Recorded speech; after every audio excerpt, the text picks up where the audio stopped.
Yang saya hormati Bapak Ibu Guru yang hadir pada kesempatan ini, dan yang saya sama-sama hormati pula rekan-rekan CGP Angkatan 9 dari SD Impres Waiwaru, Kecamatan Iliapi Timur. Acara kegiatan berbagi praktik baik budaya positif calon guru penggerak Angkatan 9 Kabupaten Lembata di SD Impres Waiwaru. Tergerak, bergerak, dan menggerakkan. Itu adalah motivasi dasar seorang guru. Dia harus menggerakkan dirinya dan mampu menggerakkan orang lain, membawa orang lain untuk bergerak dan menggerakkan orang lain.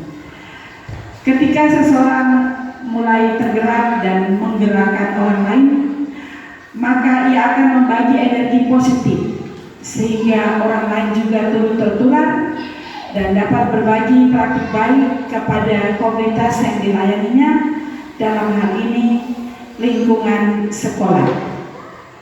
Hari ini kami bertiga calon guru penggerak Angkatan 9 dari SD Impres Waiwaru akan berbagi praktik baik terkait budaya positif di lingkungan sekolah. Mari sebagai insan Tuhan kita mengawali acara ini dengan doa pembuka. Kepada Ibu Marni, CGP Angkatan 9, saya silakan.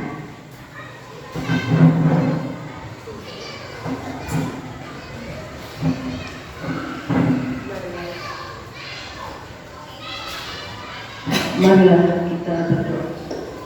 Dalam nama Bapa, Putra dan Roh Kudus. Amin. Ya Allah Bapa yang Maha Pengasih dan Penyayang, kami bersyukur dan berterima kasih karena atas berkat dan rahmat-Mu kami semua dapat berkumpul di tempat ini dalam keadaan yang sehat. Sekarang kami akan melaksanakan kegiatan kami berbagi praktik baik. Bimbinglah kami, tuntunlah kami agar segala kegiatan kami pada hari ini dapat berjalan dengan lancar. Kiranya nama Tuhan kami puji kini dan sepanjang masa. Dalam nama Bapa. Terima kasih kepada Ibu Marni yang telah membawakan doa. Kita lanjut acara yang berikut. Sambutan yang pertama yang mewakili calon guru penggerak Angkatan 9, yang kedua kepala sekolah sekaligus membuka kegiatan ini dengan resmi. Yang mewakili calon guru penggerak, saya mewakili kami bertiga. Yang pertama, saya mengucapkan terima kasih kepada Bapak Kepala Sekolah yang telah memberi ruang dan waktu agar pertemuan hari ini dapat berjalan. Yang kedua, saya juga mengucapkan terima kasih kepada Bapak Ibu guru hebat yang hari ini juga sudah memberi ruang dan waktu, memberi diri untuk pertemuan ini. Kita semua pada kesempatan ini berusaha untuk saling berbagi, berusaha untuk saling dari pengalaman.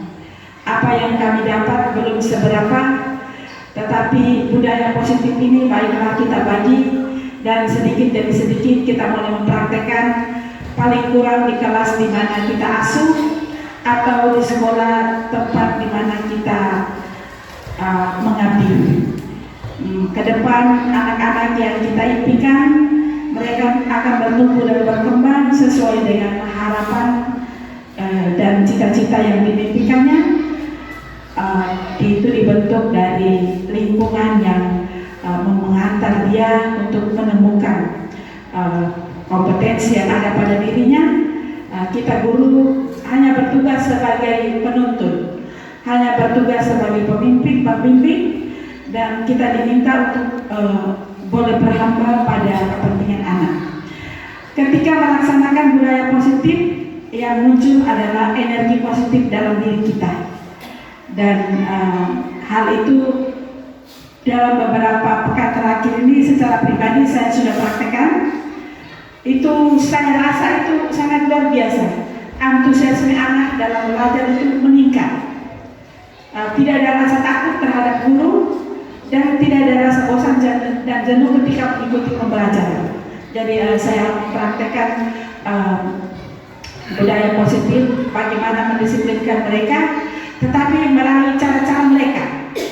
Lalu mereka sendiri menemukan ketika membangun keyakinan kelas dengan mereka, ada perilaku yang menyimpan, diarahkan, dan itu saya praktekkan sudah di kelas 6, kelas 5, dan juga di kelas 4. Semoga dari sedikit yang kami memiliki ini, kami berbagi hari ini, ke depan kita sama-sama saling menguatkan, dan mari kita menjadi guru yang siap untuk menggerakkan orang lain. Terima kasih untuk perhatiannya. Kita lanjut ke acara yang berikut, sambutan dari Bapak Kepala Sekolah SDN Preswaiwaro sekaligus membuka kegiatan berbagi praktik baik budaya positif ini dengan resmi. Kepada Bapak Kepala Sekolah, disilakan. Baik, terima kasih atas waktu dan kesempatan yang diberikan. Yang saya kasih 3 calon guru penggerak di SDN Preswaiwaro. Dan yang saya banggakan teman-teman guru yang sudah memberi diri untuk boleh hadir dalam undangan kegiatan hari ini. Singkatnya kita semua yang saya banggakan.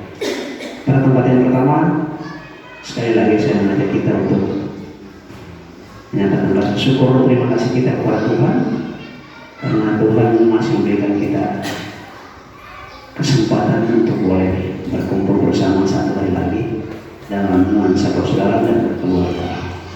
Pada tempat yang kedua, terima kasih yang pertama juga saya sampaikan kepada 3 calon guru penggerak yang sudah memberi diri untuk boleh berbagi praktik baik dalam tugas dan karya mereka untuk menjadi calon guru penggerak.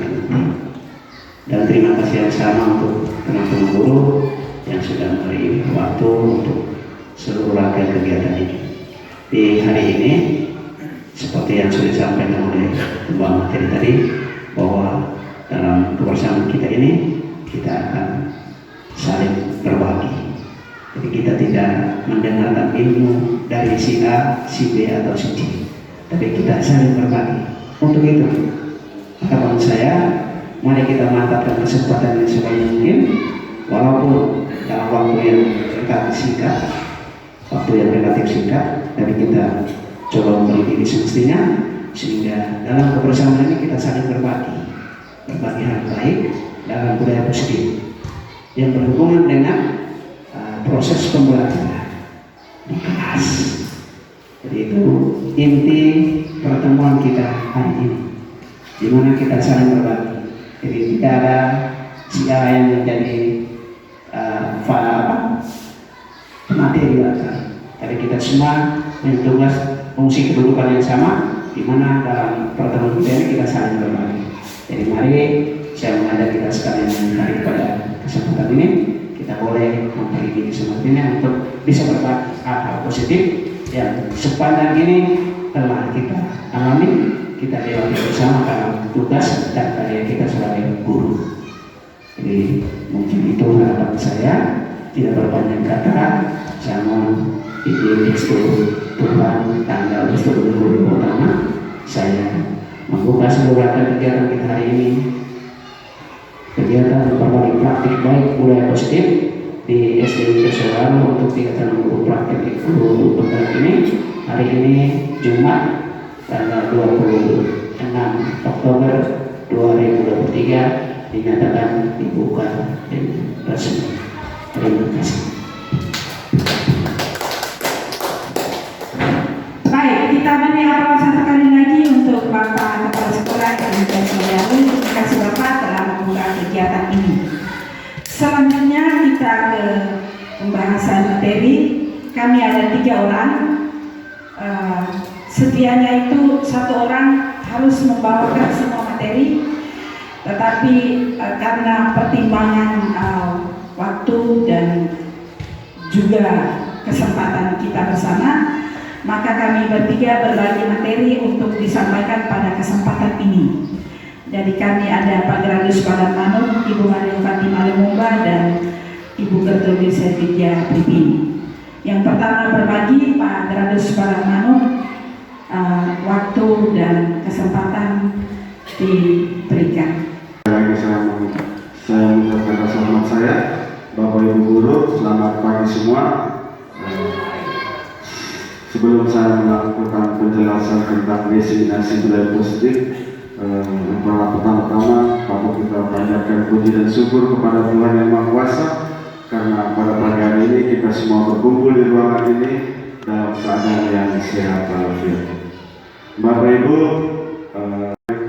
untuk aksi nyata kami di modul 1.4 kegiatan pembelajaran guru penggerak, itu kami diminta untuk menjelaskan modul 4 ini yang kami belajar. Kami diminta untuk menjelaskan kepada Bapak Ibu guru mereka. Itu bentuk aksi kami di modul 4 Bapak Ibu. Baik, saya langsung saja modul 4 tentang budaya positif. Ya, budaya positif sekolah. Apa itu, pertanyaan pemantiknya, apa itu budaya sekolah? Mengapa budaya sekolah itu penting untuk kita lakukan? Jadi Bapak Ibu, di sini kita mengerti dulu apa itu budaya positif di sekolah. Budaya positif adalah nilai-nilai atau keyakinan-keyakinan dan kebiasaan-kebiasaan yang ada di sekolah kita yang berpihak pada murid, sehingga murid dapat berkembang menjadi pribadi yang kritis, penuh rasa hormat dan tanggung jawab. Jadi Bapak Ibu, budaya positif di sekolah sebetulnya itu sudah ada Bapak Ibu. Sebetulnya itu sudah ada. Hanya kita melakukannya itu tanpa sadar. Tanpa sadar kita melakukan. Itu yang pertama. Yang pertama, kadang juga kita tidak mendokumentasikan. Itu Bapak Ibu, itu budaya positif kita sering lakukan, hanya kurang atau belum maksimal kita lakukan. Budaya positif. Misalnya kadang anak terlambat, kita caranya untuk menggerakkan, berpihak pada siswa untuk dia tidak terlambat lagi, kan sering kita menggunakan yang namanya misalnya memberi rasa anak bersalah, atau dengan menggunakan hukuman. Ya, kalau sudah terlambat jadi isi ADS. Itu yang agak miring Bapak Ibu. Nanti kalian di situ, yang di sini kami di budaya positif hal itu kami kurang. Baik Bapak Ibu, kita lanjut. Eksplorasi konsep budaya positif. Eksplorasi konsep budaya positif ini ada beberapa bagian di dalam konsep budaya positif, yaitu perubahan paradigma atau teori kontrol. Jadi teori kontrol ini teori kontrol kita, kontrol kita guru kepada siswa. Yang berikut, hukuman, konsekuensi dan restitusi. Hukuman. Jadi hal apa atau sesuatu yang kita lakukan kepada anak itu adalah sebuah bentuk hukuman atau konsekuensi atau restitusi yang kita berikan kepada anak itu. Misalnya nanti kalau sudah salah kau isi ADBC. Nah itu nanti sebentar kita jelaskan, itu hukuman atau konsekuensi. Seperti itu. Yang berikut, keyakinan kelas. Keyakinan kelas ini kita sering lakukan di kelas yang namanya, kalau kita dulu yang namanya peraturan kelas. Tetapi di guru penggerak itu kami lakukan dengan yang namanya keyakinan kelas. Jadi peraturan kelas itu dia sebagai kalimat negatif, nanti kita ubah dia ke kalimat positif dan kita rangkumi. Yang berikut lagi, 5 posisi kontrol guru. Nah, itu ada 5 posisi kontrol guru. Itu nanti sebentar ada rekan guru saya menjelaskan. Itu dia sebagai manajer, dia sebagai pemantau. Yang berikut, makna disiplin dan nilai-nilai kebajikan. Jadi makna dan disiplin, nilai-nilai kebajikan universal. Nanti sebentar baru jelaskan dulu. Yang berikut 3 motivasi perilaku manusia, yaitu intrinsik dan ekstrinsik. Kebutuhan yang berikut kebutuhan dasar manusia. Itu ada beberapa kebutuhan dasar manusia, nanti sebentar dijelaskan. Dan yang terakhir segitiga restitusi.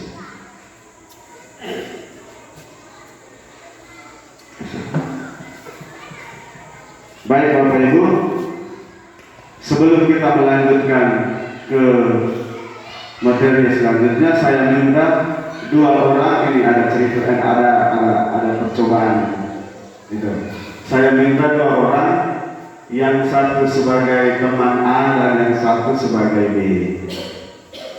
Jadi tugas Bapak Ibu adalah mengepalkan salah satu tangan. Coba Anda bayangkan bahwa yang Anda menyimpan sesuatu yang sangat berharga di dalam kepalan tangan Anda. Jadi di dalam tangan kita ini itu sesuatu yang sangat berharga bagi kita, Bapak Ibu. Nah, Anda perlu menjaga benda tersebut sekuat tenaga Anda, karena begitu pentingnya untuk kehidupan Anda. Itu yang dia si A. Tugas si B atau rekan 2 orang tadi, ada tugasnya adalah mencoba dengan segala cara untuk membuka kepalan tangan itu. Jadi dia bisa rayu, dia bisa buat caranya bagaimana untuk dia buka kepalan tangan itu. Gitu. Bisa dia boleh membujuk, mengintimidasi, memarahi, menggoda, menggelitik, bahkan menawari Anda uang agar Anda bersedia membuka kepalan tangan. Gitu. Bisa saya minta 2 orang, kita bisa praktekkan Bapak Ibu, atau saya minta teman CGP saja, minta teman CGP saja. Nanti saja. Jadi Ibu di sebagai B atau A, B atau A, terus Ibu Marni sebagai A. Jadi 1 orang kepala tangan, 1 orang supaya jalannya bisa dengan segala cara untuk merayu teman yang mengepalkan tangan tadi untuk dia bisa buka begini. Gitu. Bisa Bapak Ibu teman JGP bisa? Saya mulai, oke silakan. Ibu Desa yang mengepal, Ibu Marni yang merayu.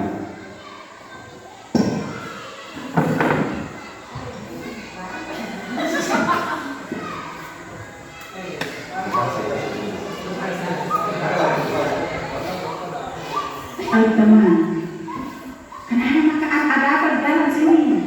Ada emas. Aku buka Kak, saya lihat emas itu besar dan kecil. Saya tidak mau karena barang ini sangat berharga untuk saya. Iya, saya juga berharga, aku buka dulu Kak. Saya buka uang, coba aku buka ini. Tapi saya tidak mau. Aku buka Kak, buka dulu. Aku buka supaya saya bisa lihat bilang apa.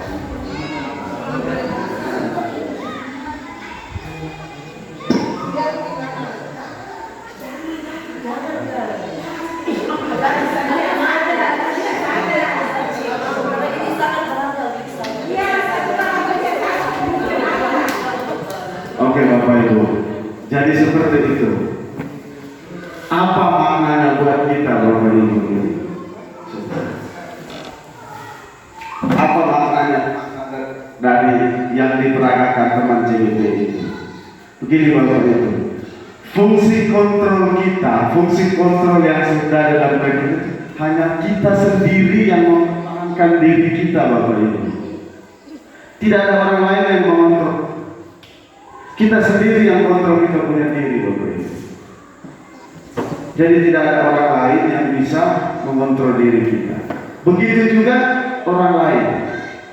Kita tidak bisa mengontrol dia. Dia sendiri yang mengontrol secara sadar bahwa dia bisa mengontrol dirinya sendiri. Jadi walaupun tantangan dari luar bagaimanapun, dia harus kuat untuk menghadapi itu. Misalnya, minta maaf Bapak Ibu. Misalnya kita guru datang terlambat. Saya ambil contoh datang terlambat. Kita teman guru tidak bisa mengatakan bahwa kenapa kau datang terlambat. Ya itu Bapak Ibu. Hanya di dalam dirinya saja yang secara sadar bahwa Aisyah tidak boleh datang terlambat lagi. Tetapi kalau ketika kita bilang guru itu kenapa kau datang terlambat, tidak akan bertahan lama Bapak Ibu. Tidak akan bertahan lama. Karena dia hanya punya perasaan saja. Begitu Bapak Ibu ya. Jadi itu dia punya penjelasan dari praktek tadi. Kita lanjut. Perubahan paradigma teori kontrol. Baik Bapak Ibu, kita semua guru ini orang dewasa. Itu kita lihat yang pertama, orang dewasa memiliki hak untuk memaksa. Orang dewasa memiliki hak untuk memaksa. Kita lihat contoh, misalnya kita di kelas memberikan pelajaran kepada siswa. Kadang-kadang kita memaksa anak untuk mengerti Bapak Ibu, kita memaksa anak untuk nilainya di atas rata-rata. Ya. Jadi itu kita memaksa anak. Bagaimana dia mengerti materi yang kita kasih. Dan kita juga memaksa dia harus mempunyai nilai di atas KKN atau di atas standar. Kita lihat yang kedua, kritik dan membuat orang merasa bersalah dapat menguatkan karakter. Saya kasih contoh, ketika salah satu anak membuat kesalahan, kita tidak langsung menanyakan bahwa apa tujuan anak itu dia melakukan kesalahan itu. Kita langsung buat dia salah. Kau salah. Ini kau buat ini. Kau salah. Tapi kita tidak pernah tanya bahwa, nah, apa tujuan? Misalnya, kenapa misalnya anak tidak memakai seragam secara rapi, secara tertib di hari ya, misalnya dia Senin contoh, dia tidak menggunakan seragam merah putih. Kita dulu kadang-kadang langsung, kenapa kau pakai pakaian itu? Kau tidak tahu hari ini. Kadang begitu. Tapi coba kita tanya, tanya dia baik-baik. Nah, tahu tidak ya? Tak panggil dia, tahu tidak perlu dipanggil kamu kesini. Terus, apa kesalahannya? Tujuanmu apa kau lakukan ini? Pasti ada tujuan. Apa alasanmu? Gitu Bapak Ibu. Tapi kadang saya juga seperti itu Bapak. Kadang sebelum kita belajar kita tidak tahu. Jadi kadang saya juga langsung kadang berbeleng lah, kadang cubit lah, kadang suruh berlutut lah. Guru mengontrol murid. Kita mengontrol murid di sini. Kita bukan mengontrol dirinya, tapi dia punya kelakuan, dia punya caranya. Maksudnya ketika dia berbuat salah, bagaimana respon kita kepada dia? Jadi kita harus panggil dia baik-baik, kita omong dia baik-baik. Yang berikut, penguatan positif, efektif dan bermanfaat. Tadi kita sudah dengar bahwa ada keyakinan yang kita buat di kelas. Penguatan positif kita itu ada pada keyakinan kelas kita. Jadi ketika anak berbuat salah, kita langsung tanya, keyakinan kelas apa yang kalian langgar? Keyakinan kelas apa yang kalian tidak terpenuhi pada diri Anda? Nanti dia sendiri jawab, oh ya keyakinan kelas ini disiplin yang saya tidak penuhi. Terus kita mulai kuatkan dia. Terus apa yang kamu lakukan untuk memenuhi kamu punya disiplin? Nanti saya tidak akan berbuat lagi. Mulai kapan kau tidak buat lagi? Begitu. Perubahan paradigma teori kontrol. Ini ada dua, stimulus respon dan teori kontrol. Stimulus respon ini yang pertama realitas atau kebutuhan kita sama. Tetapi di teori kontrol dia bilang kebutuhan kita itu berbeda. Lihat tidak Bapak. Kita punya kebutuhan setiap orang itu beda. Yang kedua, semua orang stimulus responnya, semua orang melihat hal yang sama. Teori kontrol, semua orang gambarannya berbeda. Jadi ketika dia anak ini buat kesalahan, dia lihat ini anak ini memang kasar. Tapi ada yang punya pandangan anak ini lain. Jadi kita punya pandangan terhadap seseorang itu berbeda. Yang ketiga, stimulus respon, kita coba mengubah orang agar berpandangan sama dengan kita. Tetapi di teori kontrol, kita berusaha memahami pandangan orang lain tentang dunia. Kita bisa berusaha untuk memahami orang lain. Oh, dia buat kesalahan ini kenapa? Yang keempat, stimulus respon, perilaku buruk dilihat sebagai suatu kesalahan. Tetapi di teori kontrol, semua perilaku memiliki tujuan. Kadang kadang misalnya anak pergi izin pergi WC terus, kita langsung salah kalau ini WC terus, ya kan? Tetapi kita tidak pernah tanya bahwa tujuan apa kau lakukan ini. Malah tidak sendiri jawab. Kadang dia jawab, saya buat begitu Pak Guru supaya saya punya teman-teman juga lihat saya terus. Saya keluar masuk. Ada sesuatu.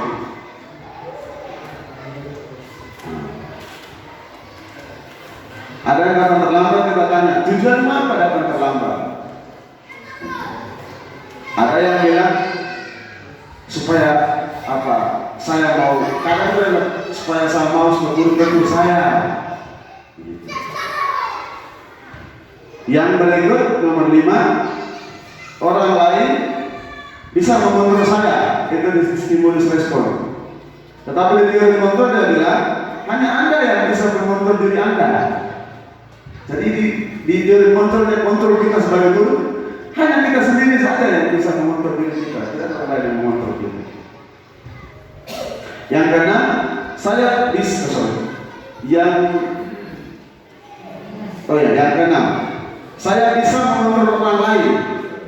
Tetapi di teori kontrol, Anda tidak bisa mengontrol orang lain. Karena pada diri orang lain juga dia sendiri juga bisa mengontrol dirinya.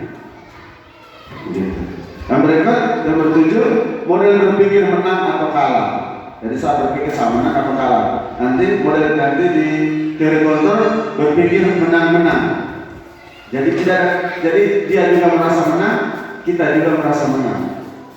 Tetapi di stimulus kita yang merasa menang, dia yang nanti kita merasa dia yang kalah. Itu kalau kita ada salah benarnya begitu Bapak. Hanya mereka memperhalus saja menjadi kalah menang.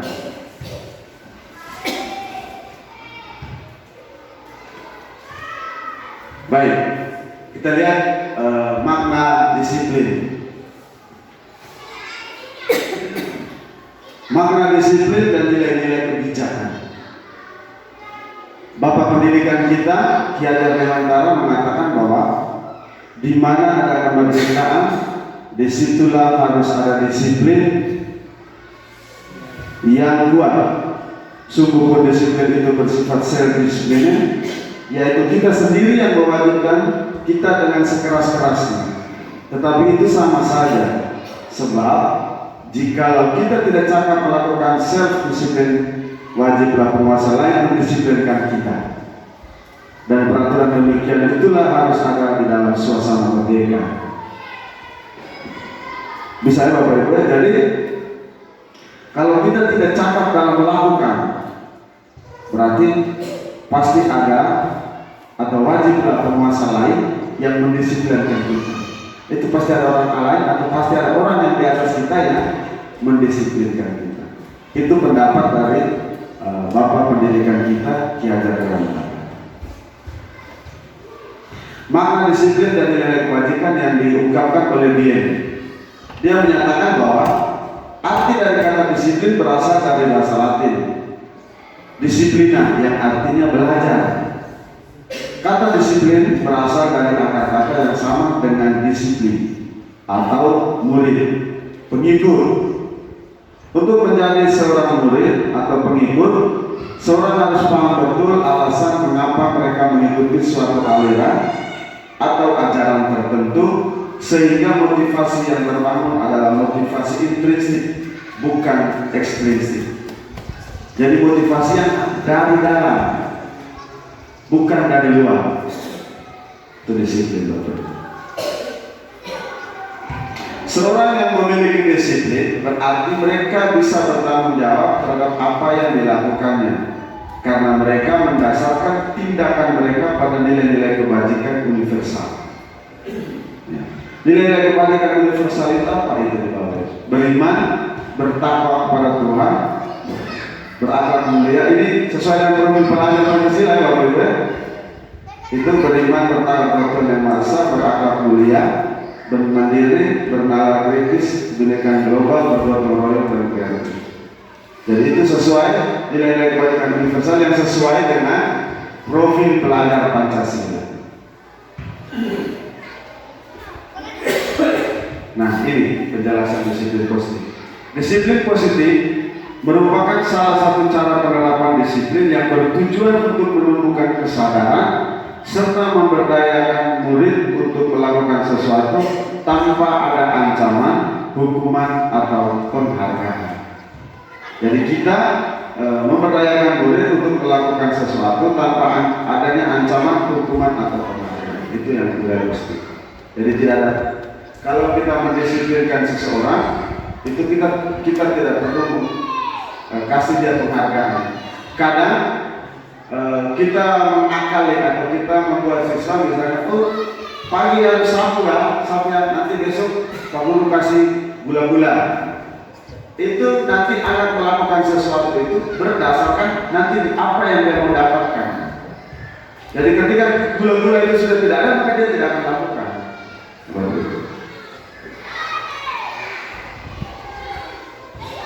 Tiga motivasi perilaku manusia. Kita lihat yang pertama, ekstrinsik. Ekstrinsik ada dua di sini. Untuk menghindari ketidaknyamanan atau hukuman. Itu dari luar. Motivasi yang dari luar. Motivasi yang dari luar yang kedua adalah untuk mendapatkan imbalan atau penghargaan dari orang lain. Jadi yang pertama tadi ketidaknyamanan atau hukuman. Dia takut mendapat hukuman. Dia takut mendapat hukuman, sehingga dia berusaha untuk mendisiplinkan diri. Dan pada dasarnya dia takut untuk hukuman.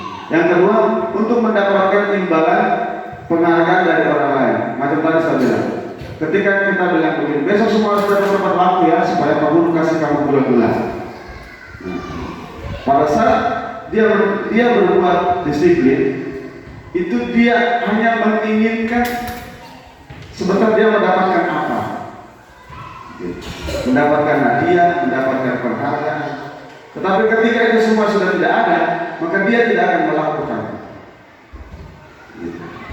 Yang berikut ada intrinsik. Intrinsik ini disiplin atau perilaku manusia yang dari dalam diri. Dari dalam diri. Itu untuk menjadi orang yang mereka inginkan dan menghargai diri sendiri dengan nilai-nilai yang mereka percaya. Jadi dia mau perubahan itu dari dalam dirinya sendiri, tidak berubah dari orang lain. Secara mau dan tahu bahwa dia harus lakukan untuk mengembangkan dirinya, untuk nilai-nilai yang dia percaya itu dijalankan, terlaksana. Seorang ahli Al-Fiqh mengatakan, saat kita berulang kali menjanjikan hadiah kepada anak-anak agar berperilaku bertanggung jawab, atau kepada seorang murid agar mempelajari sesuatu yang baru, atau kepada seorang karyawan agar melakukan pekerjaan yang berkualitas, kita sedang berasumsi mereka tidak dapat melakukannya, atau mereka tidak akan memilih untuk melakukannya.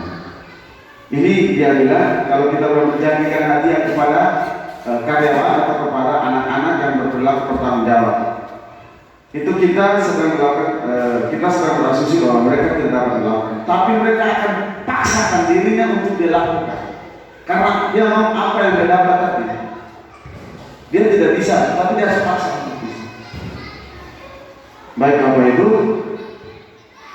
ini saya punya contoh disiplin yang terjadi di sekolah, yaitu yang pertama memakai seragam sesuai dengan hari yang ditentukan. Ini contohnya. Yang berikut, mengumpulkan tugas tepat pada waktu. Setelah berdiskusi, itu disiplin di kelas. berani tampil di depan kelas. Nah, ini. Terus menjaga kebersihan. Ini kita disiplin di lingkungan sekolah. Jadi ini aksi nyata atau contoh-contoh yang kami buat di sekolah, yang kami terapkan di sekolah. Baik, saya punya materi sampai di sini. Untuk materi yang kedua ini rekan saya Ibu Manu, saya persilakan.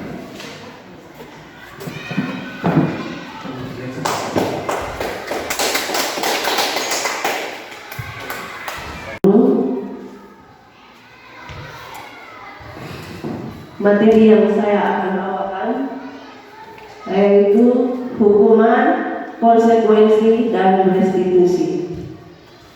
Yang pertama, kita lihat hukuman. Hukuman ini bersifat satu arah dan pihak guru yang memberikan. Jadi seperti selama ini kita lakukan di sekolah itu seperti lebih banyaknya hukuman. Terus tanpa melalui suatu kesepakatan, dan hukuman yang diberikan bisa berupa fisik maupun psikis.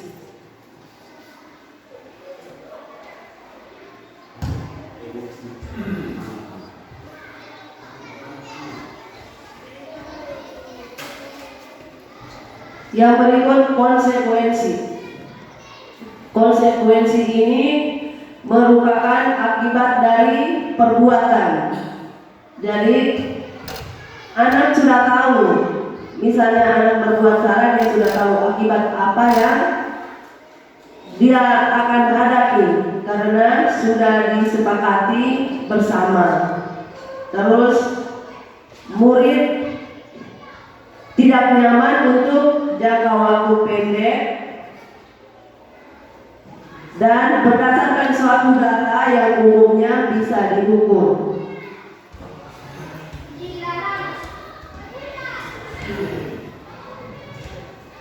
Terus yang berikut restitusi. Restitusi ini bukan untuk menebus kesalahan, namun untuk belajar dari kesalahan. Jadi guru bisa menciptakan suasana atau kondisi agar murid bisa mengakui kesalahannya dan bisa memperbaikinya sendiri. Jadi di sini memperbaiki hubungan, tawaran bukan paksaan. Jadi menuntut untuk melihat ke dalam diri, fokus pada solusi, dan mengembalikan murid yang berbuat salah pada kelompoknya.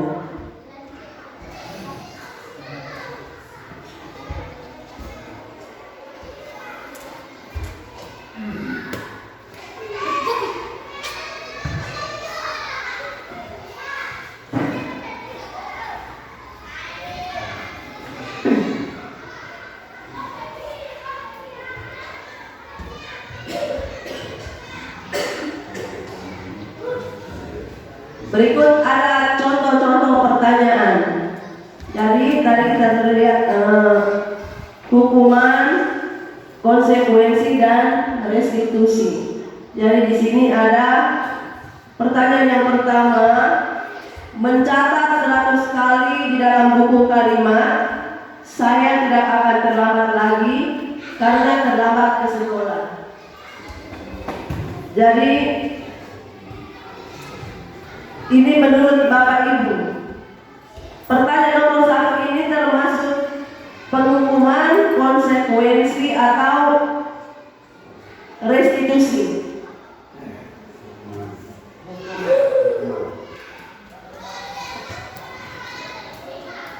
Oke, jadi pertanyaan pertama ini termasuk hukuman karena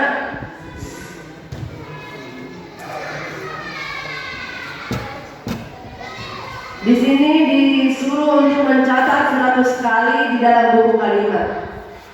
Terus pertanyaan yang kedua, lari mengelilingi lapangan basket 2 kali karena terlambat hadir di sekolah.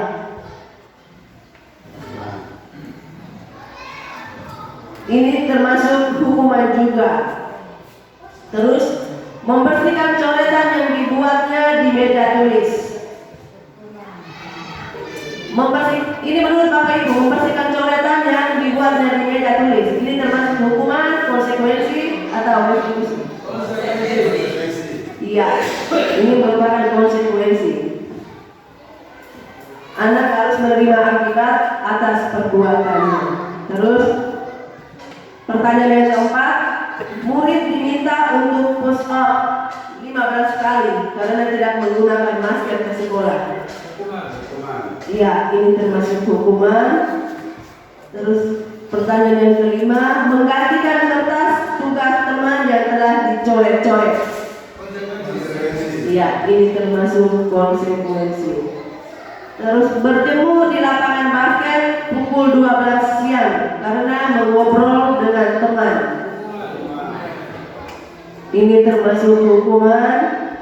Murid diminta bertelanjang kaki sepanjang hari karena tidak menggunakan sepatu warna hitam sesuai peraturan sekolah. Hukuman. Ini termasuk hukumannya Bapak Ibu. Ya, hukuman.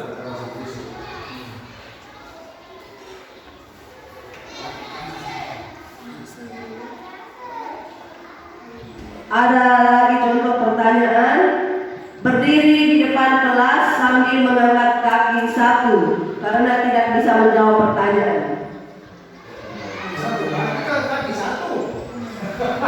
Berdiri dengan satu kaki. Berdiri di depan kelas sambil mengangkat kaki satu. Satu lagi, ini salah perhatikan. Ya, itu mau diperbaiki gimana? Oh, ini berkata jadi akan diperbaiki. Terus yang berikut, membersihkan tumpahan air di meja tulis karena tersenggol pada saat belajar. Ini merupakan konsekuensi restitusi atau hukuman. Konsekuensi kehilangan 10 menit jam istirahat untuk mengerjakan tugas karena terlambat datang dan tertinggal pelajaran selama 10 menit. Konsekuensi. Ini termasuk konsekuensi. Terus duduk di bangku di pinggir lapangan pada jam istirahat, tidak diizinkan bermain oleh guru piket karena mencederai teman saat bermain di lapangan. Konsekuensi. Ini termasuk konsekuensi. Terus terlambat hadir di pembelajaran daring 15 menit dan diminta untuk tinggal 15 menit sesudah kelas usai untuk membahas ketertinggalan pembelajaran. Ini termasuk konsekuensi. Terus membersihkan WC sekolah karena mematahkan pensil kawannya. Hukuman. Ini termasuk hukumannya.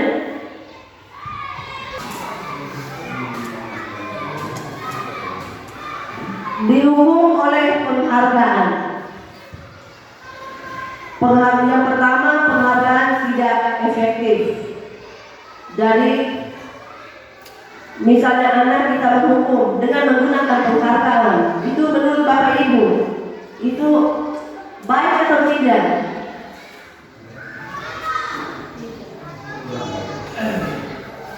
Jadi kalau dari saya sendiri, saya refleksi diri saya, selama ini memang kita belum tidak pernah melakukan. Kebanyakan kita melakukan dengan hukuman. Jadi yang kedua, penghargaan akan merusak hubungan. Penghargaan juga akan mengurangi ketepatan, menurunkan kualitas, mematikan kreativitas, dan penghargaan juga mendukung.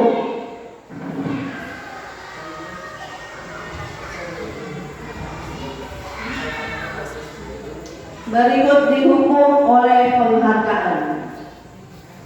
Pengaruh jangka pendek dan jangka panjang.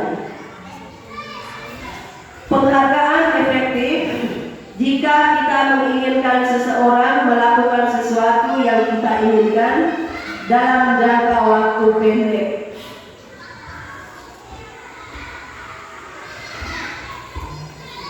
Jika kita menggunakan penghargaan lagi dan lagi, maka orang tersebut akan bergantung pada penghargaan yang diberikan, serta kehilangan motivasi dalam diri.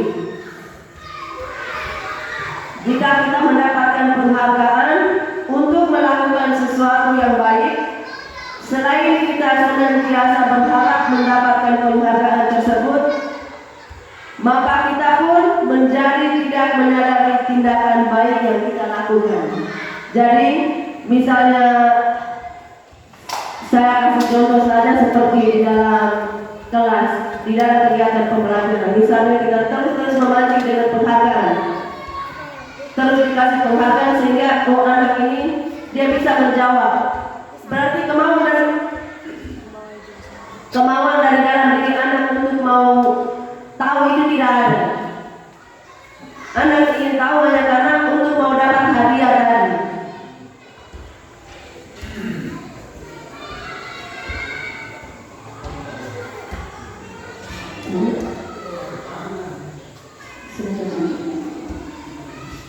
Berikut keyakinan kelas.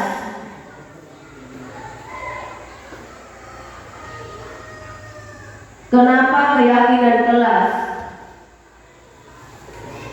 Apa bedanya keyakinan kelas dan kesepakatan kelas dan peraturan kelas? Di sini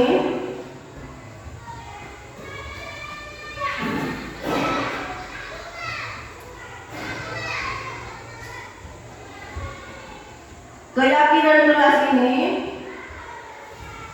perbedaan antara keyakinan kelas dan kesepakatan kelas dan peraturan kelas. Jadi untuk melihat keyakinan kelas ini dibuat secara bersama-sama. Jadi ini kesepakatan antara guru dan siswa untuk menciptakan satu keyakinan kelas. Jadi perbedaannya, keyakinan kelas dibuat dengan menggunakan kalimat positif, sedangkan peraturan kelas bisa juga dengan kalimat negatif seperti larangan, dilarang atau tidak boleh, itu kalimat negatif. Jadi kalau untuk keyakinan kelas bisa juga, misalnya kita di sini anak-anak selalu berbahasa daerah. Jadi kalau untuk peraturan kelas ini bisa menggunakan kalimat negatif. Jadi kita bisa membuat contohnya seperti dilarang menggunakan bahasa daerah, dilarang berbahasa daerah. Tapi untuk keyakinan kelas ini kita harus menggunakan kalimat positif. Contohnya seperti selalu berbahasa Indonesia. Jadi ini perbedaannya. Kalau peraturan kelas ini dibuat oleh satu pihak saja. Jadi selama ini di lapangan, selama ini yang kita buat aturan kelas ini guru sendiri yang buat, siswa yang melaksanakan. Tetapi untuk keyakinan kelas ini disepakati secara bersama-sama antara guru dan siswa.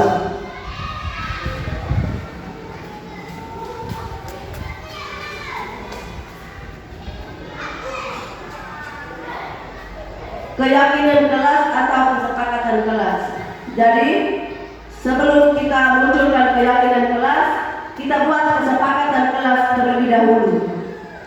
Contohnya, mendengarkan ketika guru atau teman berbicara, tidak menyelah pembicaraan, mengangkat tangan jika berpendapat.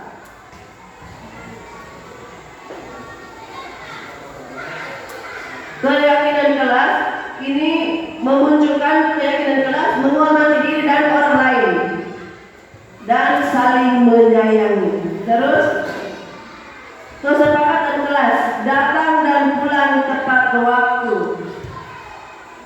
memakai seragam sesuai jadwal, meminta izin jika akan keluar kelas, berdoa sebelum dan sesudah belajar, tidak menyontek ketika ulangan, membantu teman yang kesulitan, berkata sopan santun. Jadi keyakinan kelasnya adalah beriman dan bertakwa kepada Tuhan, bertanggung jawab, dan menghargai teman. Baik, terima kasih.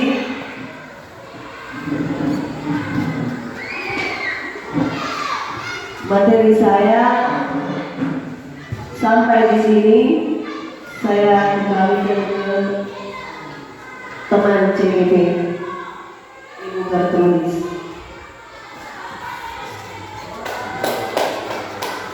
Kita beri tepuk tangan dulu untuk teman CGP di Ibu Mani.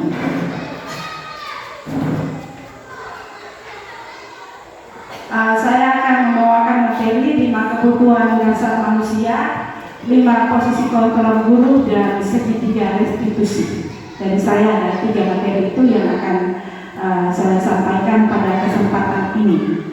Yang pertama itu kita mengenal 5 kebutuhan dasar manusia, dan dengan harapan bahwa setelah kita mengenal 5 kebutuhan dasar manusia ini, dalam proses pembelajaran di sekolah dan bagaimana kita memperlakukan siswa, kita bisa mengetahui bahwa ketika anak bertingkah laku demikian, kira-kira kebutuhan apa yang sedang dicari oleh anak atau sedang diusahakan untuk terpenuhi oleh anak.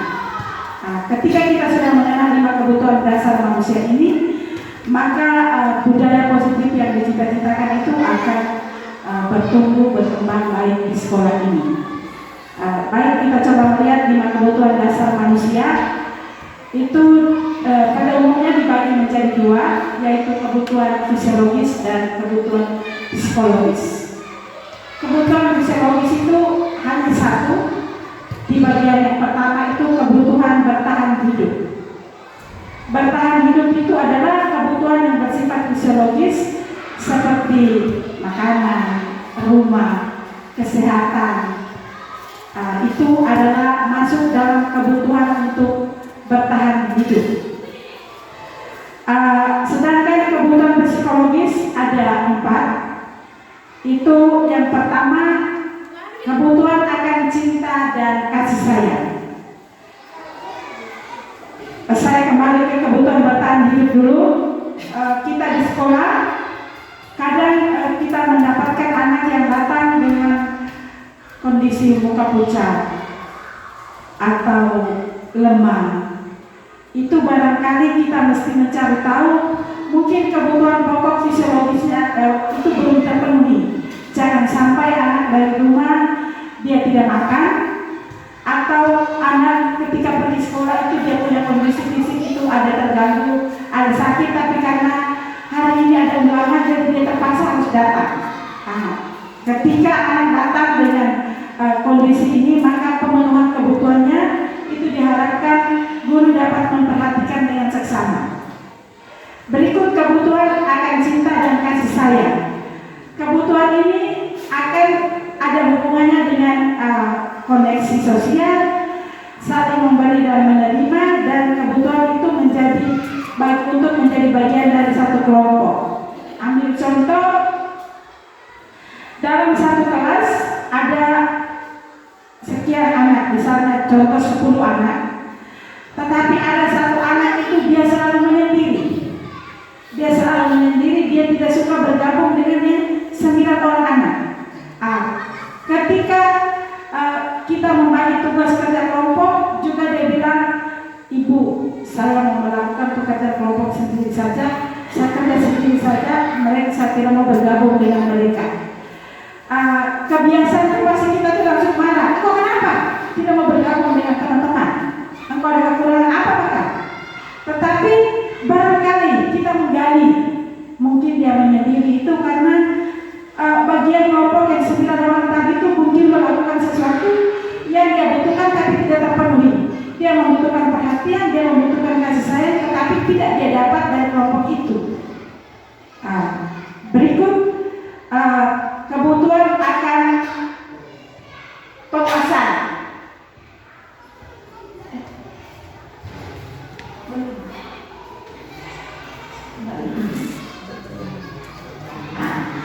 Kebutuhan akan penguasaan. Penguasaan itu bahwa seseorang itu berusaha itu dianggap dia itu berharga. Kita perhatikan anak itu dia ada yang suka kalau kita suruh sesuatu dia suka. Saya itu.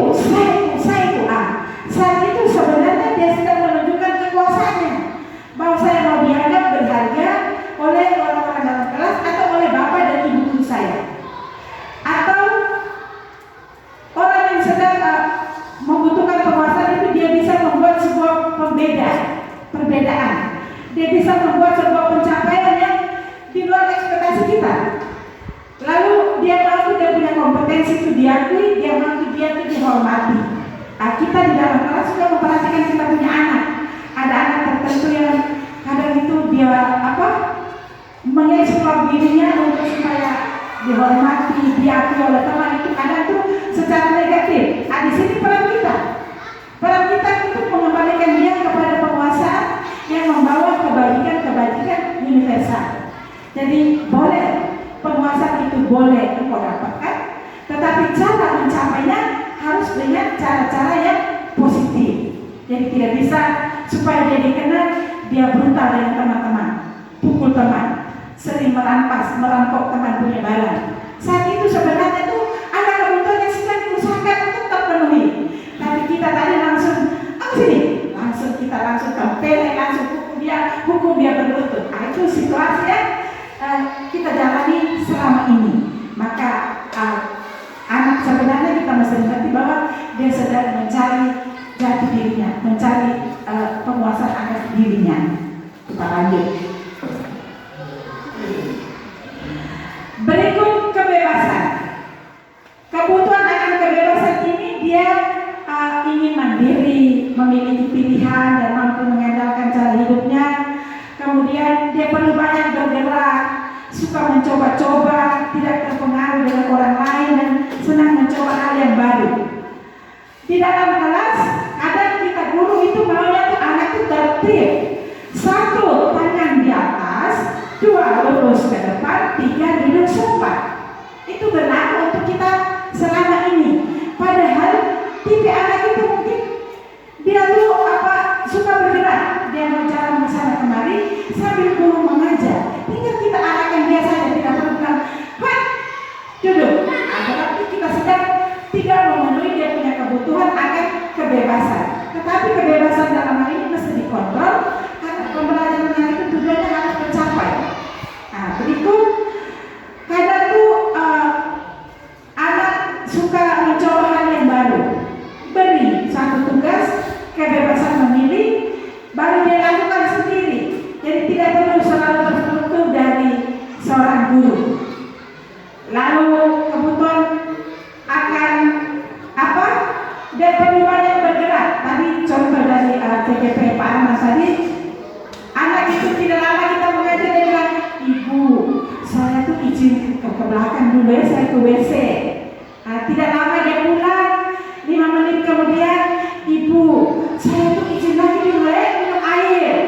Dia pulang lagi, ibu, saya izin lagi dulu. Sebenarnya yang dia izin itu adalah sedang membutuhkan kebebasan. Dia tidak mau berangkat dalam kelas, kemari cari di bawah pohon, di mana tempat yang membawa dia bisa mengeksplor dia punya kebebasan. Berikut kebutuhan akan kesenangan. Dia dapat mencari kesenangan, dia dapat bermain dan tertawa. Maka ketika kita dalam pembelajaran itu tidak perlu baku terus. Gurunya datang ke bukunya serem dan awal sampai akhir ke bukunya serem supaya anak-anak takut karena gurunya berwibawa. Tidak. Ketika guru datang dan menyampaikan, anak-anak merasa, wah bapak ibu guru datang membawa saya sebuah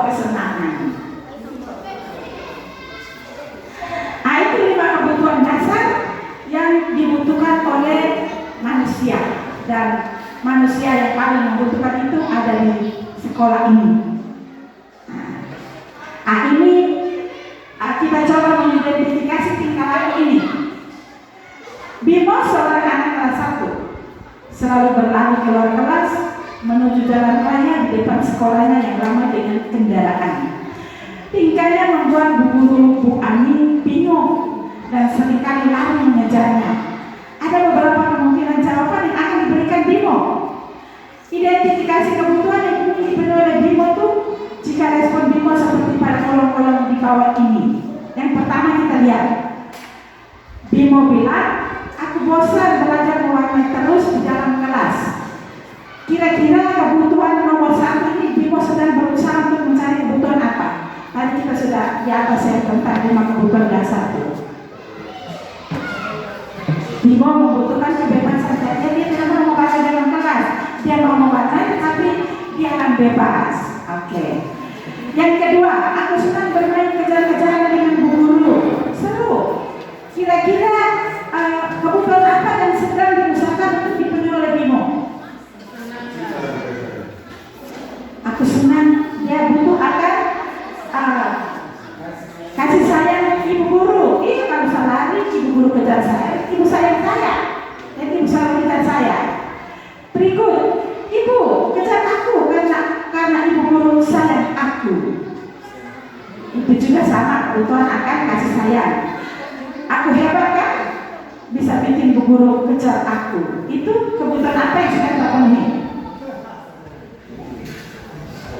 Nomor 4 juga, aku hebat kan? Bisa bikin Bu Guru kejar aku. Itu sebenarnya itu kebutuhan anak penguasaan. Jadi kalau dia bilang saya hebat, dia mau menunjukkan kepada gurunya bahwa saya hebat dan guru kejar saya, itu berarti saya hebat bisa buat guru bingung. Oke. Itu identifikasi apa? Nah sekarang ini kita ada di sini di 5 posisi kontrol guru. Ada 5, yaitu yang pertama penghukum, kemudian pemantau, pembuat rasa bersalah, kemudian menjadi teman dan manajer. Itu ada 5 posisi kontrol guru. Sekarang setelah saya baca ini, lalu kita coba melihat selama ini kira-kira tuh saya tuh lebih banyak di mana? Saya ada di posisi penghukum, pemantau, atau pembuat rasa bersalah, atau saya di posisi sebagai teman, atau saya sudah di level tertinggi yaitu manajer. Kita lihat yang pertama, posisi penghukum. Seorang penghukum bisa menggunakan hukuman fisik maupun hukuman verbal. Penghukum itu biasa disampaikan dengan nada suara yang tinggi, bahasa tubuh itu maka melotot, dan jari-jari menunjuk atau menghardik. Kita membayangkan tuh kalau kita kasih hukuman anak ya? Ya itu sudah. Itu kita membayangkan kalau kita kasih hukum anak. Itu kita punya mata ini mata itu melompat keluar saja. Itu ekspresi yang kita tunjukkan. Berikut pemantau. Pemantau itu berarti mengawasi. Pada saat kita mengawasi, kita bertanggung jawab atas perilaku orang-orang yang kita awasi. Posisi pemantau berdasarkan pada peraturan-peraturan dan konsekuensi. Dengan menggunakan sanksi atau konsekuensi, kita dapat memisahkan hubungan pribadi kita dengan murid sebagai seseorang yang menjalankan posisi pemantau. Jadi pemantau itu kita bertugas hanya melihat. Kok tidak pakai seragam ya? Itu kita memantau anak tidak melaksanakan peraturan. Konsekuensinya, karena kau tidak menggunakan seragam, maka harus melakukan sesuatu sebagai konsekuensi tadi. Atau peraturan datang ke sekolah jam 7 pagi, tapi datang ke sekolah sampai jam 8. Itu peraturannya datang ke sekolah jam 7 pagi. Konsekuensinya tetapi yang ada datang ke sekolah jam 7:30. Konsekuensinya itu dari melanggar peraturan tadi itu merasa malu, dimarahi. Kalau anak itu sudah terlambat melanggar 7 WC sana pemisahan di sana. Nah, itu yang kita biasa lakukan selama ini. Pembuat merasa bersalah. Kalau posisi ini, itu biasanya guru tuh dia punya suara lembut. Tetapi sesungguhnya tuh dia sedang berusaha membuat anak merasa bersalah. Misalnya tuh begini, anak itu setiap hari diwajibkan membawa ember dan sapu. Tetapi anak yang si A yang sama ini tiap hari saja dia tidak bawa ember dan tidak bawa sapu. Guru tadi mau hukum juga tidak mempan, dia pakai pantas tidak mempan, jadi dia panggil datang dengan dekat. Sini dulu saya. Itu pembuatan sama saya. Sini dulu. Tidak bawa ember, tidak bawa sapu. Engkau tidak bawa ember, tidak bawa sapu itu. Engkau merasa senang? Tidak itu. Saya tidak senang. Ya kira-kira kenapa sih kamu tidak suka bawa ember dan tidak suka bawa sapu? Kita mulai menggali. Lalu sampai pada titiknya itu anak dibuat menemukan bahwa betul ternyata tidak bawa ember dan tidak bawa sapu itu dia merasa bersalah. Jadi untuk merasa bersalah dan tidak, anakku tidak bawa ember dan tidak bawa sapu, sementara teman lain bawa ember dan bawa sapu. Contohnya demikian. Yang keempat itu posisi sebagai teman. Guru pada posisi ini tidak menyakiti murid, namun akan tetap berupaya mengontrol murid melalui persuasi. Dia punya posisi itu sebagai teman dan guru ini bisa bersikap negatif, tetapi juga bisa bersikap positif. Positif di sini berupa hubungan baik yang terjalin antara guru dengan murid. Guru di posisi teman itu menggunakan hubungan baik menjadi dengan humor untuk mempengaruhi seseorang. Tetapi posisi negatifnya juga ada. Bisa jadi anak itu menganggap kami dua ibu itu teman saja. Jadi kalau saya tidak pergi gereja itu tidak apa-apa. Nanti sebentar dia panggil saya jadi omong baik-baik deh. Itu posisi negatifnya. Kalau menjadi teman itu kita akan bercerita dengan anak dengan akrab, memposisikan dia sebagai kita punya teman. Kita tidak melihat dia sebagai anak sekolah SD kelas 1 atau anak sekolah SD kelas 2, tetapi kita melihat dia sebagai kita punya teman dan bercerita dengan dia. Misalnya anak itu dia datang dengan setiap hari saja dia punya muka tuh loyo, lesu, tidak bersemangat. Kalau disuruh juga dia selalu membuka. Saat itu kita menempatkan diri sebagai teman. Panggil dia datang, duduk sejajar dengan dia, berceritalah kita dengan dia. Lalu kita menemukan kira-kira alasan apa engkau selalu merasa loyo, selalu lemah, selalu tidak bersemangat. Pada saat itu, ketika guru bersikap sebagai teman, maka kalau dia tidak datang itu anak yang tadi merasa sudah teman dengan guru tadi itu, dia akan merasa sangat kehilangan, dia akan merasa punya kerinduan. Sekarang posisi yang terakhir ini menjadi posisi yang yang paling tinggi, yang harus diusahakan untuk dipenuhi oleh guru dan memposisikan dirinya pada posisi ini. Jadi manajer adalah posisi di mana guru berbuat sesuatu bersama dengan murid, mempersilahkan murid mempertanggungjawabkan perilakunya, mendukung murid agar dapat menemukan solusi atas permasalahannya sendiri, dan manajer ini dia menyampaikan dengan nada yang tulus, tidak dibuat-buat. Bahasa tubuhnya tidak kaku, selalu rileks, lalu dia mendekat kepada murid. Posisi manajer.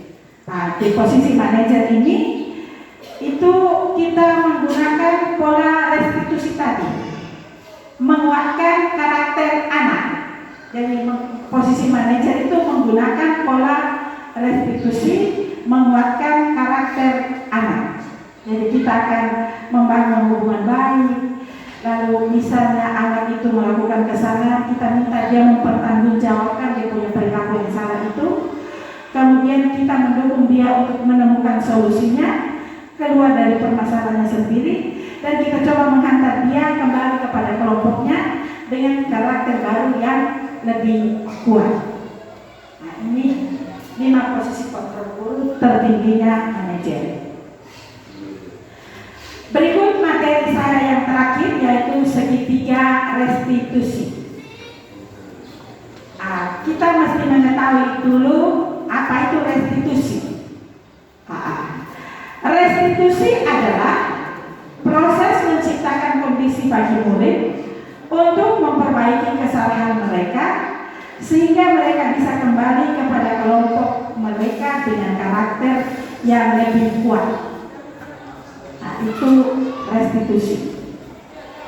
Ada segitiga restitusi itu seperti ditanyakan itu, di posisi paling bawah itu menstabilkan identitas, dan samping kiri itu validasi tindakan yang salah, dan yang kanan menanyakan keyakinan kelas. Untuk menstabilkan identitas itu ada beberapa kata kunci yang bisa disampaikan kepada anak, bahwa setiap orang pasti pernah melakukan kesalahan. Kamu bukan satu-satunya yang pernah melakukan kesalahan. Kita menstabilkan dia punya identitas dulu, baru kita validasi dia punya tindakan yang salah tadi itu apa. Kamu tentu punya alasan mengapa melakukan itu. Adakah cara yang lebih efektif untuk mendapatkan apa yang kamu butuhkan? Ini berkaitan dengan materi yang tadi sudah lewat. Kemudian menanyakan keyakinan. Keyakinan kelas apa yang telah kita sepakati dan kamu ingin menjadi orang seperti apa? Penjelasannya ada di sini. Menstabilkan identitas. Artinya kita menyampaikan kepada anak bahwa berbuat salah itu tidak apa-apa, tidak ada manusia yang sempurna. Saya juga pernah melakukan kesalahan seperti itu. Kita bisa menyelesaikan ini. Bapak atau ibu tidak tertarik mencari siapa yang salah, tetapi bapak ibu ingin mencari solusi dari permasalahan ini. Kamu berhak merasa begitu. Apakah kamu sudah menjadi teman yang baik buat dirimu sendiri? Ini ada praktek segitiga restitusi yang sudah dilakukan, nanti sebentar baru ditanyakan. Berikut validasi tindakan yang salah. Padahal kamu bisa melakukan yang lebih buruk dari ini ya. Kamu pasti punya alasan mengapa melakukan hal itu. Kamu patut bangga pada dirimu sendiri karena kamu telah melindungi sesuatu yang penting buatmu.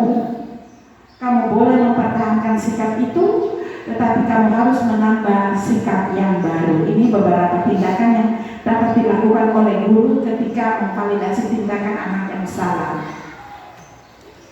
Berikut menanyakan keyakinan. Apa yang kita percaya sebagai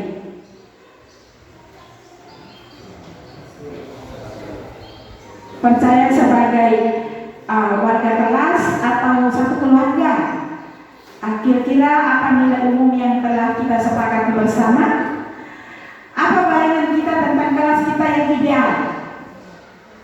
Berikut kamu mau jadi orang seperti apa? Itu menanyakan keyakinan kelas. Keyakinan ini dibuat dalam kalimat-kalimat positif. Jadi dia tidak boleh ada tanda larang di sana dan tetapi dia harus kepada kalimat-kalimat yang positif. Mengapa restitusi itu penting?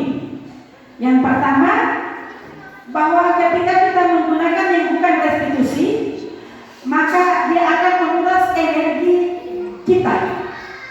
Jadi di dalam diri kita ini ada energi positif dan ada energi negatif. Ketika kita menggunakan restitusi, maka pada saat itu kita sedang mengoptimalkan penggunaan energi positif dalam diri kita untuk mempengaruhi orang lain, juga menggunakan energi positif yang sama. Tetapi kalau kita membuat rasa bersalah itu bukan menggunakan pola restitusi, maka dia akan menguras energi positif tadi itu berubah menjadi energi negatif. Berikut, restitusi itu penting karena ketika kita merasa bersalah, kita mengalami identitas kegagalan. Kita sendiri menemukan bahwa sesungguhnya tuh saya tuh sedang ada kesalahan yang saya lakukan. Berikut, perasaan bersalah membuat kita terperangkap pada masa lalu di mana kita sudah tidak bisa berbuat apa-apa lagi. Jadi misalnya tuh begini, kita di sekolah sebagai guru tuh kadang-kadang kita juga suka datang terlambat. Lalu kita mulai rasa bersalah tadi itu membuat terperangkap dalam diri kita bahwa saya ini sudah dianggap negatif itu sudah akan terlambat. Ini sudah saya pertahankan budaya yang ada. Itu berarti kita terperangkap dalam budaya yang bukan restitusi tadi. Atau misalnya saya punya kepala sekolah itu baru, jadi sudah saya langsung mengajar pakai buku saja, tidak perlu buat modul ajar lagi. Masuk aja pakai buku, toh dia bilang tidak apa-apa, lakukan saja. Berarti kita sedang berusaha untuk bukan menciptakan situasi energi positif, tetapi kita sedang masuk dalam energi negatif diri kita. Jadi sesungguhnya belajar sebelum masuk pada tayangan video tentang praktek segitiga restitusi, 1-2 kata terakhir dari saya. Itu yang pertama bahwa belajar budaya positif ini penting sehingga apa yang dicita-citakan dalam Undang-Undang Nasional Pendidikan itu untuk menciptakan manusia yang berkualitas dan berproduktif itu dapat tercapai. Yang kedua, dengan belajar budaya positif ini kami diminta untuk berbagi dalam aksi nyata ini sehingga bukan hanya kami 3 yang berusaha bergerak berubah, tetapi kita semua bergerak berubah. Karena apa? Karena ada bangsa yang dititipkan sampai di pundak kita dengan predikat sebagai guru. Tidak pandang itu guru baru, guru TK, guru bukan atau guru di mana. Berikut, dengan belajar budaya positif ini kita mulai berbenah diri. Kemarin itu saya di situasi penghukum, anak takut. Saya coba sharing sebentar tentang budaya positif. Kemarin saya mengajar agama di kelas 6. Itu kan ada anak-anak yang memang seperti tadi, dia sedang mencari dia punya kebutuhan.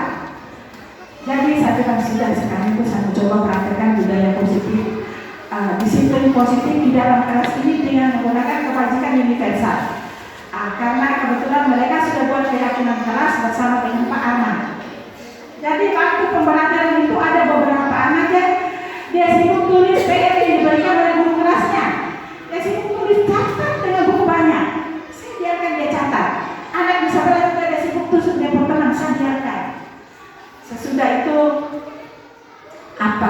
dalam perjalanan lalu saya pelan-pelan mengingatkan mereka, apakah kalian tidak menyukai apakah belajar agama itu tidak menyenangkan untuk kamu? Lalu mereka bilang tidak, Ibu. Kemudian saya tadi menggunakan kata negatif, tidak menyenangkan. Lalu saya membalikkan dia, saya bilang apakah kamu suka bersyukur kepada Tuhan? Suka, Ibu. Apakah kamu suka mengucapkan terima kasih? Suka, Ibu. Kira-kira sekarang kalau Ibu sedang mengajar, apa yang kamu lakukan supaya kamu menunjukkan bahwa kamu sedang mengucap syukur kepada Tuhan melalui Ibu, dan kamu sedang mengucapkan terima kasih kepada Tuhan melalui Ibu. Lalu mereka sendiri menemukan ketika tadi ada teman yang sedang menulis tidak mendengarkan Ibu mengajar, kira-kira keyakinan kelas apa yang sudah tidak dijalankan oleh teman. Mereka sendiri menemukan, dan sesudah itu anak yang sibuk tulis tadi, yang sibuk bermain itu dengan sendirinya dia belajar mendisiplinkan dirinya, dan sampai pembelajaran itu selesai. Bukan video.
sudah memenuhi keadaan kita sudah buat beberapa minggu yang lalu.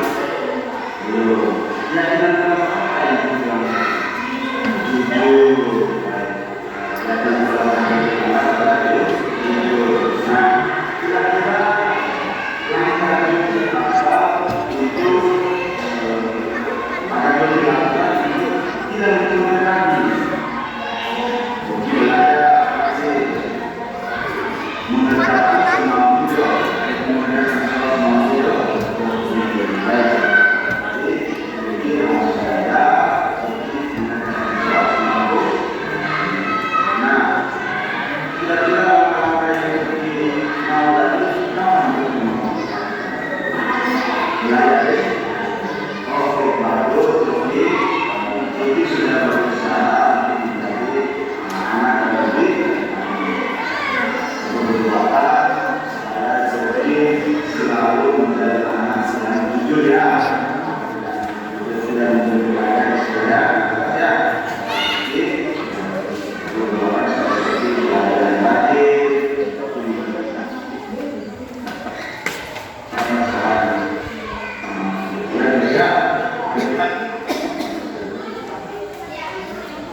Oke, baik, jadi dengan video tadi itu maka materi kami berbagi praktik baik tentang budaya positif di sekolah sudah selesai. Sebentar nanti kita akan masuk dalam sesi dialog, nanti kita beri.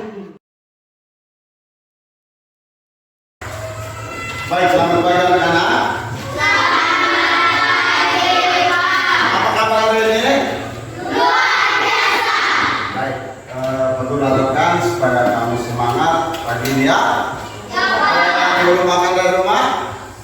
Makan. Ada yang terlambat dari pagi? Tidak.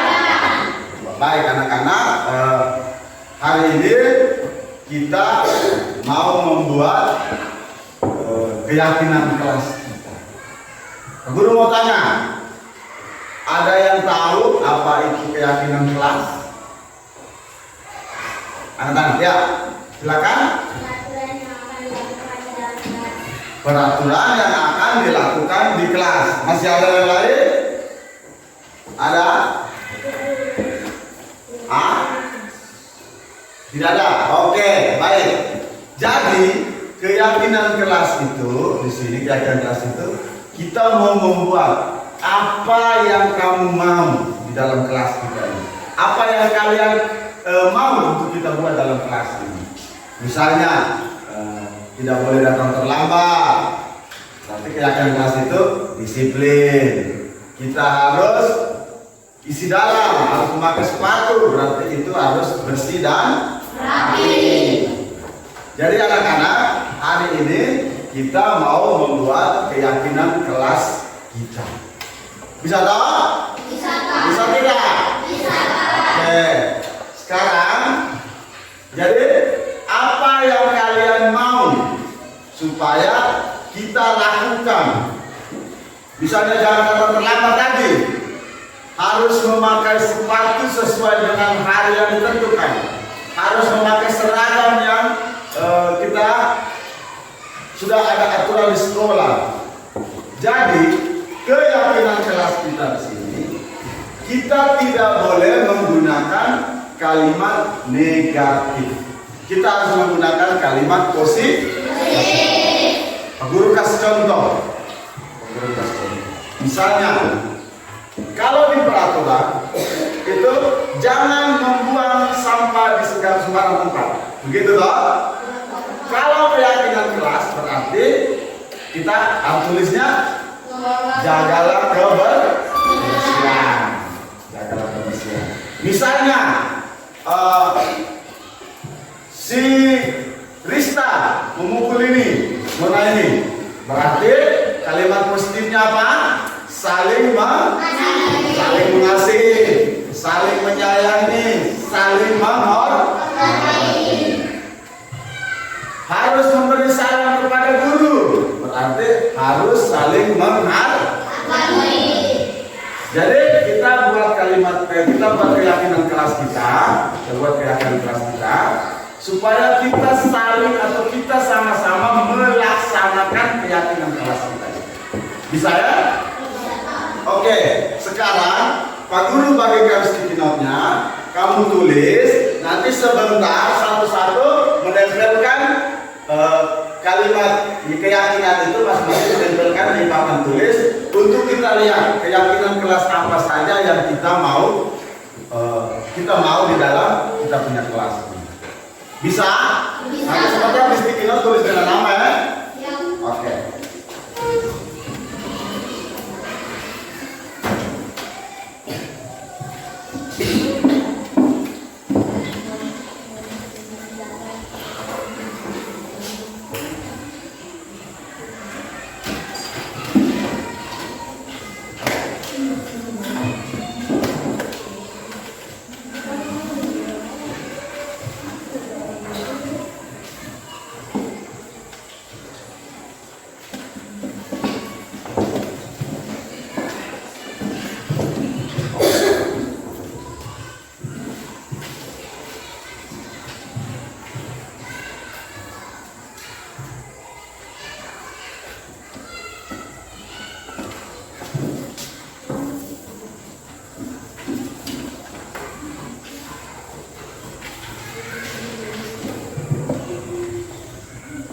Tulislah apa keyakinan kelas, apa yang kita mau. Tulis di situ, nanti datang baru kita lihat.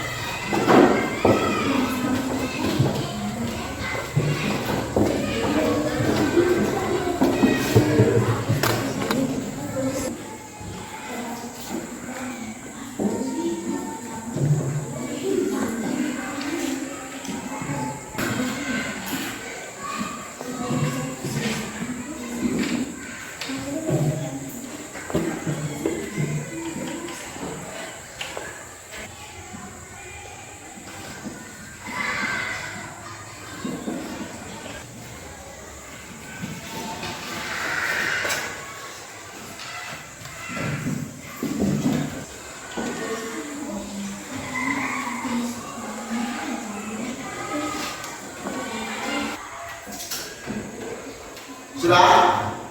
Oke, satu-satu. Semua sudah?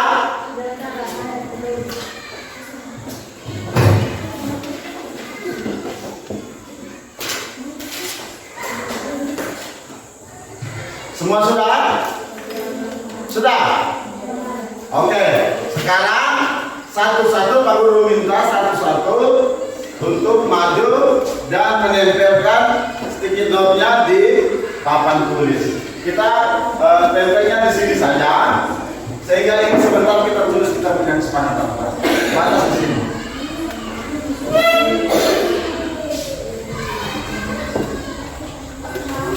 Di sini saja tempelnya.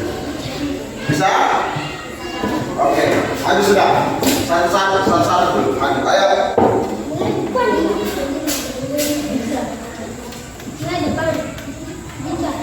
Sudah. Tempel aja.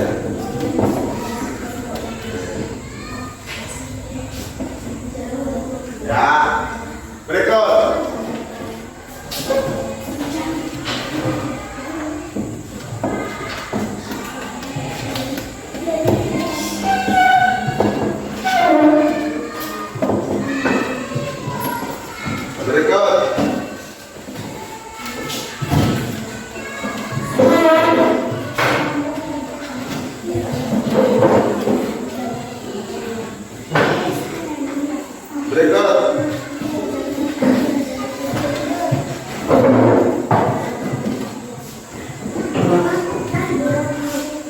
Berikut.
Berikut.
Baik anak-anak, kalian sudah menuliskan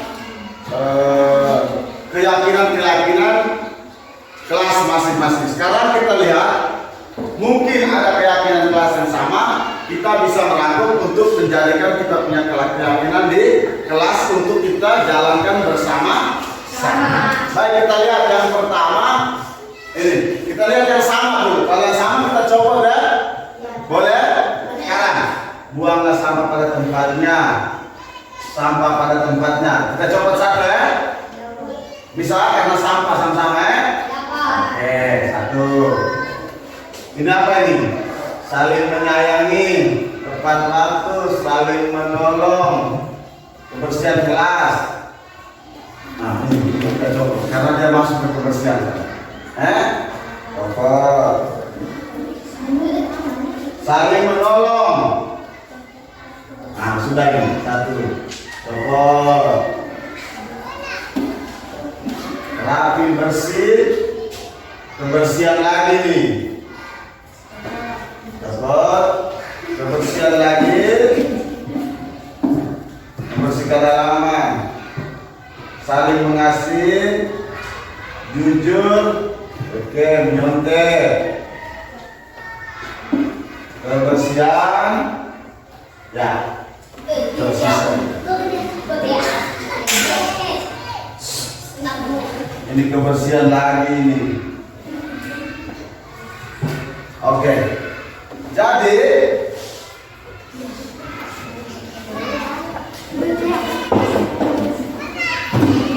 sudah. Jadi keyakinan kelas kita itu yang pertama,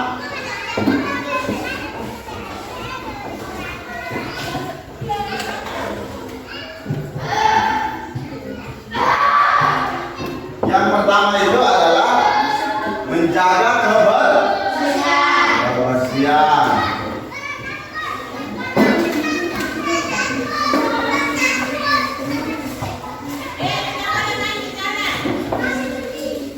Yang kedua, disiplin.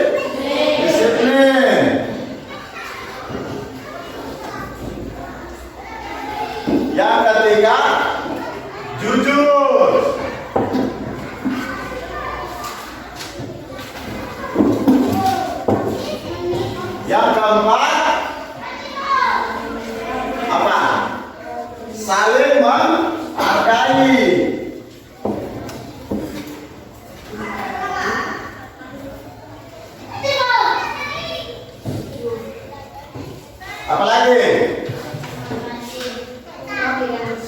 memakai, terus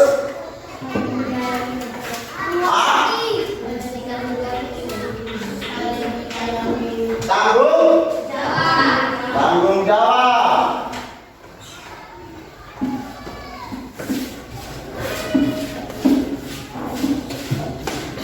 Masih ada?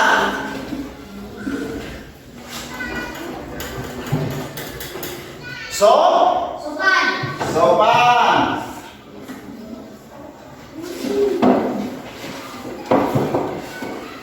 Masih ada?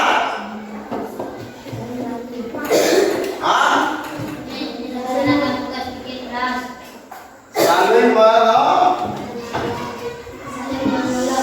Saling menolong.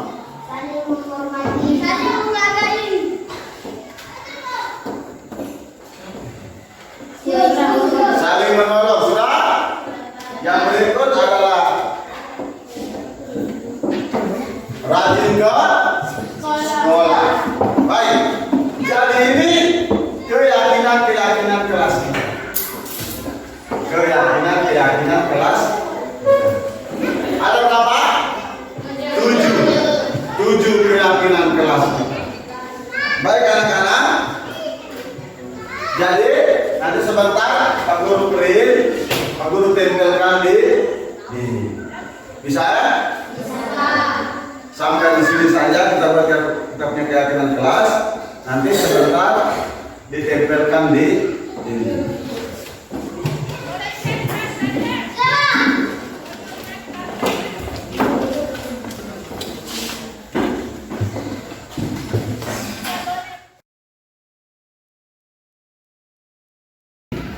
Selamat pagi Rista.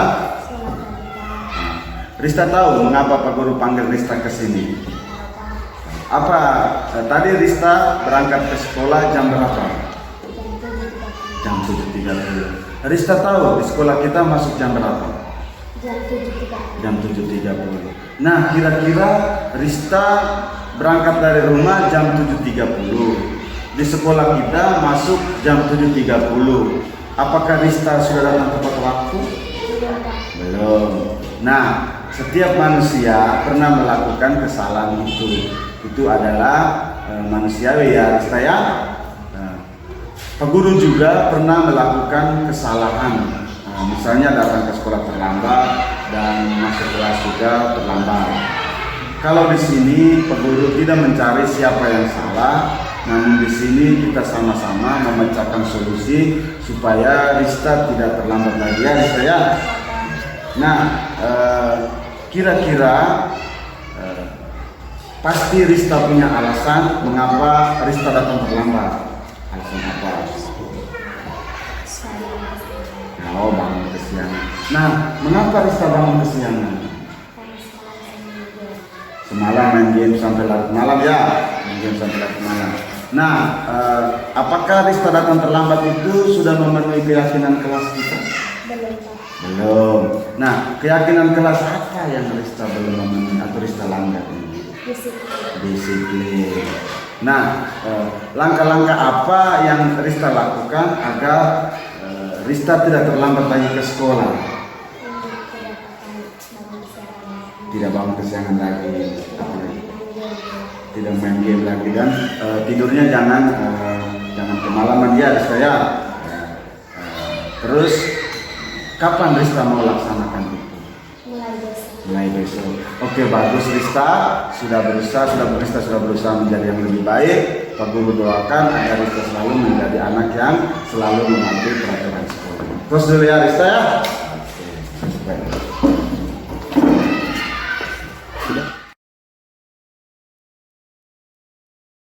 Selamat siang Joki. Joki tahu Pak Guru panggil Joki ke sini? Tidak tahu. Tadi Pak Arman melihat Joki, Joki melihat jawaban teman sebelahnya Joki. Siapa teman sebelahnya Joki tadi? Rika. Joki melihat jawaban temannya atau Joki menyontek jawaban Rika. Benar tidak? Benar. Baik. Mencontek itu perbuatan yang baik atau tidak baik? Baik. Baik. Setiap manusia pasti pernah berbuat salah ya Joki ya. termasuk Pak Arman juga pernah berbuat salah seperti yang Joki lakukan tadi. Joki berbuat salah, misalnya Joki berbuat salah dengan mencontek tadi. Joki membuat kesalahan ya. Kalau di sini Pak Guru tidak mencari siapa yang salah di sini. Kita sama-sama memecahkan solusi supaya Joki tidak mencontek lagi di kelas. Nah, kira-kira Joki pasti punya alasan mengapa Joki mencontek. Alasan apa Joki mencontek? Tadi malam Joki tidak belajar. Oke. Kira-kira tadi malam Joki tidak belajar, apa yang Joki lakukan di rumah? Joki bermain game sehingga tidurnya larut malam ya.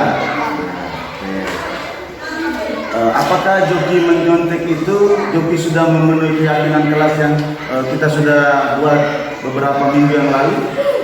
Belum. Keyakinan kelas apa yang Joki langgar?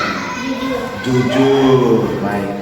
Keyakinan kelas yang Joki langgar adalah jujur. Nah, kira-kira langkah Joki apa untuk agar Joki lakukan untuk tidak mencontek lagi? Joki belajar, apalagi mengerjakan semampu Joki mengerjakan soal semampu Joki. Baik, jadi Joki harus belajar, Joki mengerjakan soal semampu Joki. Nah, kira-kira langkah-langkah yang Joki mau tadi, kapan Joki mau lakukan? Mulai dari hari ini. Oke, bagus Joki. Joki sudah berusaha untuk menjadi anak yang lebih baik. Pak Guru doakan supaya Joki selalu menjadi anak yang jujur ya, menjadi anak yang jujur, tidak mencontek lagi ya di sekolah ya, di kelas ya. Joki, Pak Guru doakan supaya Joki belajar yang rajin, Joki mengerjakan soal dengan semampu Joki ya Joki ya. Hanya itu saja. Terima kasih Joki.